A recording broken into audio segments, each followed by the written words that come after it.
Hi guys!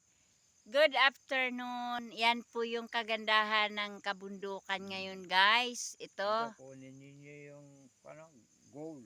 yan. Yan ang kagandahan ng kabundukan dito guys sa amin, sa bundok. Ito po, binisita ko na naman si Brad Domingo ngayon. Nagpapahinga siya, rest day daw niya ngayon. Ayan. Galing po siya sa kanyang business sa baba. Yan. Kapapahinga lang niya. Sabihin nyo Yan. taniman. Ayan. Ito na po yung naanin niyang kamuting kahoy. Yan. Ito po. Kaya, hindi pala ito kamuting kahoy. Ano pa ito? Kamuting baging. Kamuting baging. Ito po. Ito po, magkakain na po kami guys. Yan, kamuting baging. Ayan po, talagang mahirap po dito sa bundok guys. Puro putik ang aming mga suot na mga buta, tsinilas. Yan guys. Yan po. Yan. Ayan po guys, yung nagluluto kami ng dahon guys. Dahon na ulam namin guys. Dito binisita ko si brother. Ito ang aming pagkain ngayong gabi. Guys, ito yung ulam namin guys. Dahon, ayan. Dahon ng lubi-lubi guys. Yan. Ilalaga pa yan para maging masarap. Yan. Yan. Ito yung bahay namin guys. Ito naman yung apo ko. Daming dalang kamuting kahoy guys. Wow. Ang dami pati. Mayroon pala. Tingnan nyo guys. Dami oh. Wow. Ayan oh. Wow. Kamuting kahoy talaga. Ang dami dala-dala. Guys, yan talaga dito sa bundok ko. Mamuhay ka ng ganito guys. Wow, may puso pa. Ayan guys, wow. Ayan oh. Ayan ang ulam namin ngayon guys. Ayan.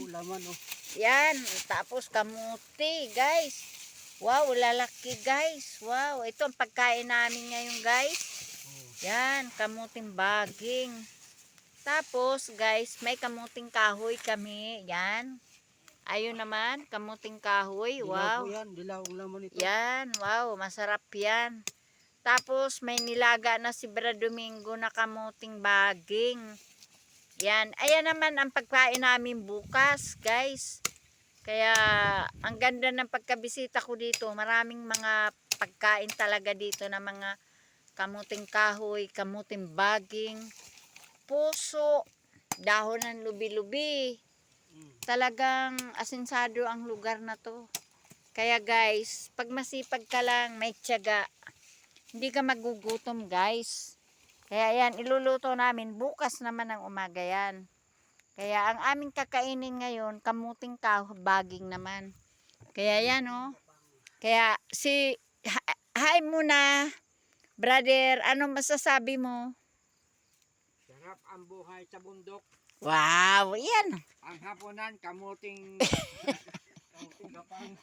Wow. Wow, galing. Masarap talaga. Ang isaw-saw sa bagong. Yan. Masarap ang pagkain sa bundok, sabi ni Brad Domingo. Isasaw-saw ang kamuti sa bagoong. Yung bagoong na sinasabi ni brother, pangarap lang yun, guys. Kasi wala naman talaga kaming bagoong dito dahil gitna ito ng kabundukan, guys. Malayo ang palengke dito. Tingnan mo oh, ang bundok na to. Ang hirap ng kalagayan dito kasi mahina na yung tapon na lang yan. Wala na. Mahirap lang dito kasi kabundukan oh, tingnan mo puro lapok oh. Wala kaming kuan, wala kaming siyudad dito, malayo.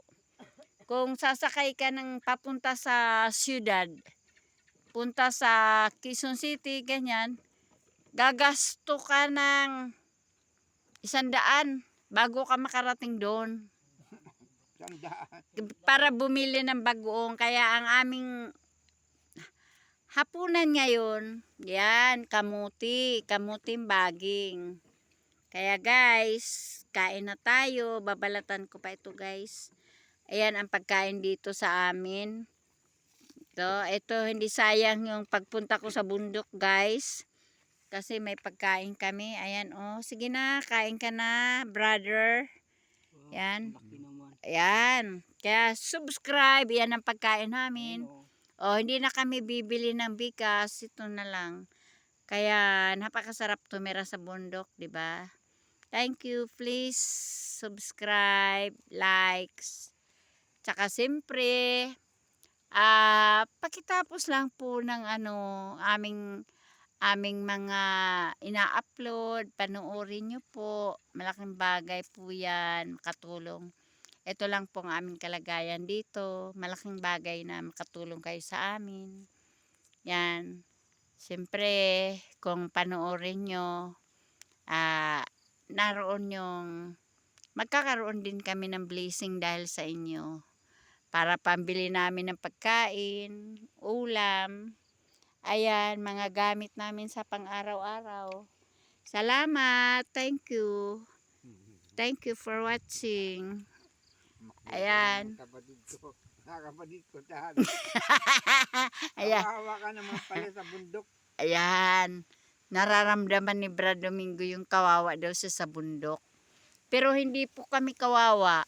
Kasi bakit? Masagana po yung pagkain namin dito. Kamuting kahoy, kamuting baging, puso. Yan po. Hindi lang po pang sosyal. Kung hindi, ito ay panglaman sa tiyan na mabusog kami. Bye-bye. Thank you. Ayan, padilim na. Ganun kami kumain dito. Walang misa, ganyan. Kasi hindi pa po kami nakapagpapagawa ng bahay na maganda. Ano pa lang to ito pa lang yung aming pasyalan na bahay. Tapos isa lang ang upuan. Kaya ito ang mga upuan namin, mga bato. Yan. Yan. Pero pag padalhan na kami ng ng mga upuan dito sa bundok. Pero kahit kawayan lang, okay na.